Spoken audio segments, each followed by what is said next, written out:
गुरु की आज्ञा आवही, गुरु की आज्ञा जाव, कह कबीर सो संत है आवागमन नसाए। तो यहां हमने जैसे एक मैथमेटिक्स के अंदर गणित में एक प्रश्न आता है ब्याज का, तो उसमें मूलधन निकालना होता है और मूलधन निकालने के लिए पहले हमने दर कैलकुलेट करनी पड़ती है। तो उसमें मूलधन मानना पड़ता है 100 रुपए। हालांकि वो 100 रुपये मूलधन नहीं है, लेकिन वो मान्य पार पड़ेगी। वो करोड़ों की अमाउंट का जो मूलधन, वास्तविक जो धन है हमारा, वो 100 रुपये मूलधन मान कर ही हम उसको प्राप्त कर सकते हैं और कोई तरीका नहीं। तो उसमें मान लीजिए मूलधन 100 रुपये, 100 रुपये मूलधन मानकर फिर हमको उसको ओरिजिनल मूलधन को प्राप्त कर लेंगे जो करोड़ों की संख्या में है। तो वो परमात्मा को पाने के लिए गुरुजी उस परमात्मा जैसे परमात्मा नहीं है, लेकिन संकेत, गुरुजी उस परमात्मा जैसे परमात्मा नहीं है। और थोड़ी देर पहले आपने क्या सुना कि गुरु ही भगवान है। ऐसे परमात्मा अपने आप को छुपाते हैं। सूरदास को दर्शन भी दे दिए, दिव्य दृष्टि भी खोल दी, और फिर भी उसको क्या कह रहे हैं कि मेरे को तो परमात्मा ने भेजा है।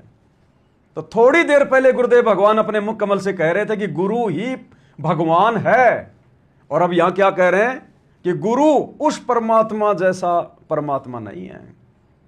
और आगे देखना, फिर से अपने आप को परमात्मा साबित कर देंगे। आपने परमात्मा मानना पड़ेगा ताकि आपकी रिहर्सल ठीक चले जा, ताकि आप ये सोचो कि जब भगवान के सामने हम जाएंगे, जिसके इतने गुण सुनते हैं, और उस परमात्मा से हम मिलना चाहते हैं, वह हमारा कैसा शिष्टाचार हो, कैसा बोलना चालना हो, कैसा व्यवहार हो, कैसा उमंग हो।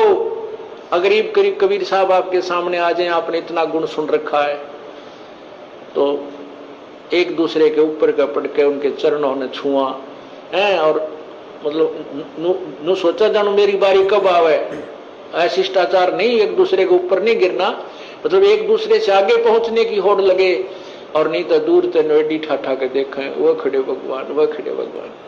क्या कह रहे हैं गुरुदेव? शतलोक आश्रम दौलतपुर में बैठकर गुरुदेव सत्संग कर रहे हैं। उस समय बरवाड़ा का जो बड़ा आश्रम था वो नहीं बना था, जो छोटा आश्रम था दौलतपुर, वहां बैठकर गुरुदेव सत्संग कर रहे हैं। और क्या कह रहे हैं, मान लो इब वो कबीर भगवान आपके सामने आ जावे, तो आप एक दूसरे के ऊपर पढ़ पढ़ के उस भगवान के पास जाने का प्रयास करोगे। क्यों कह रहे हैं ये बात? क्योंकि उस समय तक हम लोगों की बुद्धि इतना ही काम कर रही थी। उस समय भी जैसे आज इन सतलोक आश्रमों में जाने वाले 90% संगत 2025 तक भी उस दाढ़ी मूंछ वाले कबीर को ही परमात्मा मान रही है। तो गुरुदेव भगवान उस समय की स्थिति को, कि आप और हमारे मन में क्या था उस समय भगवान को लेकर, उस समय हम अपने गुरु जी को परमात्मा मानते थे या कबीर जी को मानते थे। तो गुरुदेव कह रहे हैं, यदि आज वो कबीर भगवान आ जाए यहां, तो तुम एक दूसरे के ऊपर जा जाके यूं जोड़ो, कहां भगवान कहां खड़ा है, एडी ठाठा के देखोगे। क्योंकि गुरु जी को पता था कि ये नालायक अपने गुरु को परमात्मा नहीं मान रहे। इनकी सुरती में वो दाढ़ी मूंछ वाली फोटो ही कबीर के रूप में बैठी हुई है। इसलिए गुरुदेव उस समय उन आत्माओं की स्थिति बता रहे हैं कि अभी तक कोई भी गुरु को परमात्मा नहीं मान रहा, कोई भी। और एडी ठाठा के देखोगे, एडी ठाठा के। अरे जब गुरु जी आते थे सतलोक आश्रम बरवाड़ा में भोग के समय, तो सभी भाई बहन एडी उठा के देखा करते थे कि नहीं देखा करते थे? किसको देखते थे वहां? दाढ़ी मूंछ वाली फोटो को नहीं देखते थे। जब पता चलता था कि गुरुजी आ गए, गुरुजी आ गए भोग लगाने, तो सब यूं देखा करते थे, यूं यूं यूं। तो किसको देख रहे थे? एडी उठा के गुरुजी को। और आगे भी इन्हीं को देखना पड़ेगा। अब खैर गुरुदेव भगवान के आश्रम में आने के बाद तो दाढ़ी मूंछ वाली फोटो आश्रम में रखी नहीं जाएगी।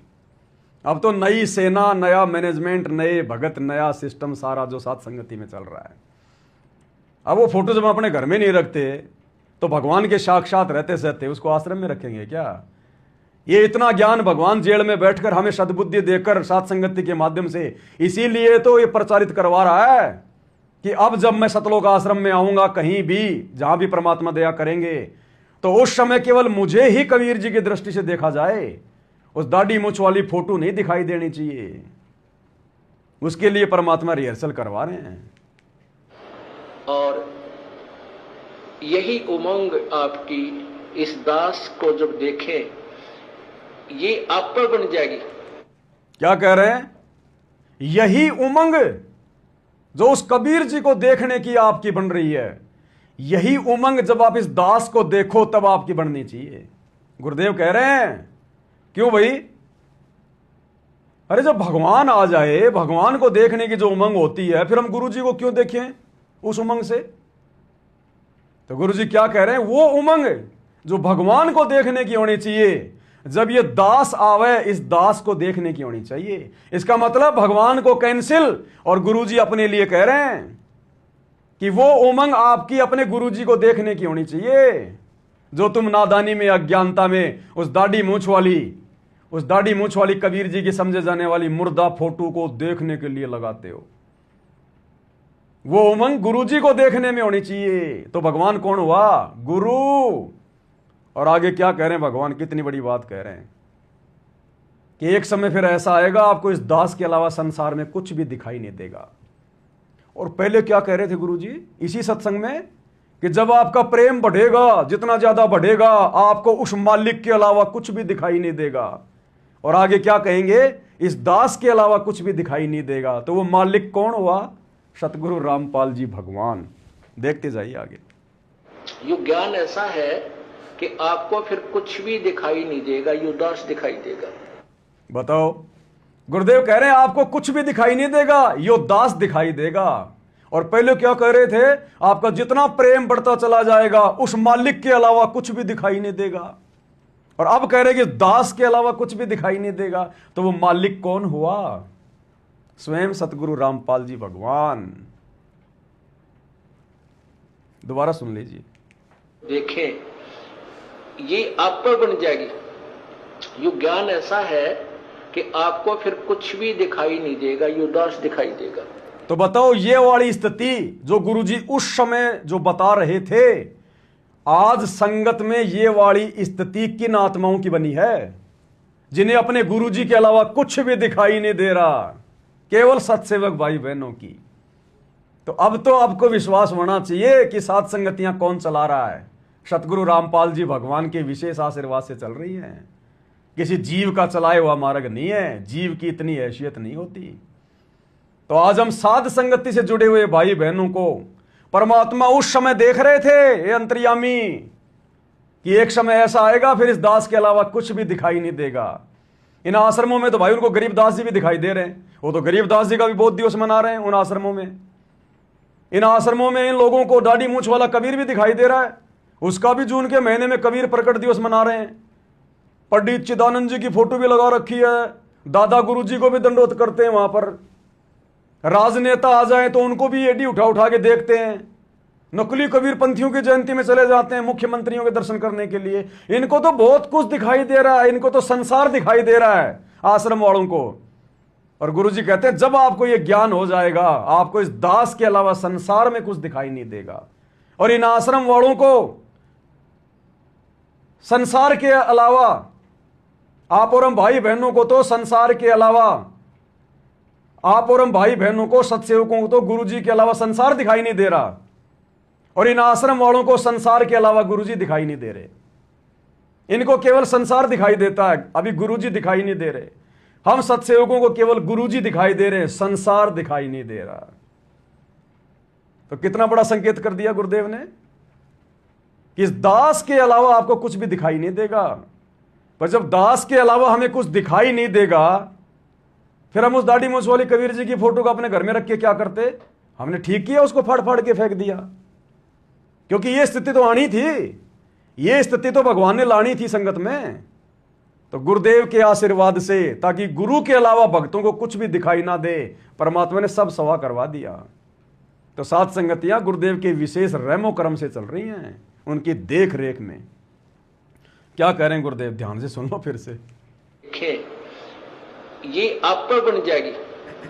ये ज्ञान ऐसा है कि आपको फिर कुछ भी दिखाई नहीं देगा, ये दास दिखाई देगा। ये ज्ञान ऐसा है कि आपको फिर कुछ भी दिखाई नहीं देगा, ये दास दिखाई देगा। अब बताओ भाई और बहनों, ठीक किया कि नहीं किया हमने? बताओ। फोटो ऐसे होनी चाहिए कि नहीं होनी चाहिए? हैं?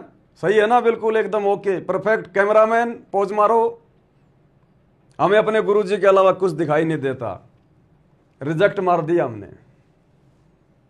तो ये है वास्तव में सतगुरु रामपाल जी भगवान जो चाहते हैं अपने भक्तों से, अपनी संगत से, कि गुरु के अलावा तुम्हें संसार दिखाई नहीं देना चाहिए, गुरु के अलावा तुम्हें कुछ भी दिखाई नहीं देना चाहिए, कोई दूसरा संत महात्मा महापुरुष नहीं दिखाई देना चाहिए।